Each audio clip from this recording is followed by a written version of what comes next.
Okey, soalan lagi, kalau first time nak keluarkan emas fizikal, berapa yang bagus? Program ke 5 dinar? First time saya suggest item paling kecil, item ni lah, Puan Syaz, Puan Mama Syaz. Okey. Ni 1 dinar atau 5 gram. Kalau boleh target yang ni. Tapi kalau nak tunggu lama sangat, keluarkan item ni pun okey, tak ada masalah. Okey. Apa beza MIGA dengan Public Gold? MIGA ni adalah bank, Public Gold syarikat pengeluar emas. Dia beza dia, Puan Echel, gini, Public Gold adalah memang pengeluar emas. Kalau hanya ada satu bisnes saja Public Gold, ialah memang jual emas. Okay. Jadi kalau bank, kalau ada satu bisnes yang dia bank buat, dia bukan jual emas. Dia bagi loan. Bank bagi loan. Jadi kalau nak dari sudut kelebihan, mana lebih? Of course lah, company yang fokus pada emas ni. Okay, deal dia jauh lebih baik berbanding pergi dengan bank. Bank ni, emas ni hanyalah produk yang paling yang kecil, tak penting pun bagi bank. Okay, dan banyak benda, kalau nak compare emas, tuan-puan, kena kira harga, kos sampai emas ni ada di tangan.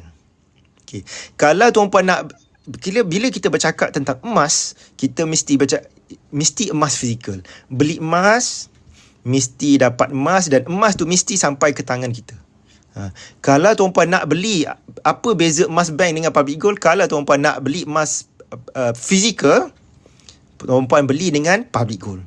Tapi kalau tuan-puan sekadar nak tengok nombor dan kertas, boleh beli akaun apalah yang bank offer tu, tak ada masalah, pergilah beli. Sebab tuan-puan tak penting pun emas fizikal bagi tuan-puan. Tuan-puan hanya nak nombor saja, nak tengok nombor harga mana naik turun, macam saham saja, itu tak ada masalah. Tapi kalau nak emas fizikal, tak ada pilihan lain yang saya nampak yang terbaik bagi penyimpan emas di Malaysia dan Indonesia ialah dengan Public Gold. Tuan-puan boleh ambil masa kaji, dan saya percaya nanti tuan-puan akan setuju dengan pendapat saya. Baik emas Public Gold sajalah. Banyak hal lagi. Antaranya Public Gold, dia mudah. Beli emas dengan cara yang paling mudah, kos yang murah dan patuh syariah. Kadang-kadang ada, kalau bank sebagai contoh, dia boleh jual dan boleh keluar emas fizikal macam ni, tapi nak jual balik punyalah susah, hilang resit dah tak boleh jual, cala sikit dah tak terima, kan jadi renyah tu. Nak ambil emas pun dia tak ada post sampai ke rumah.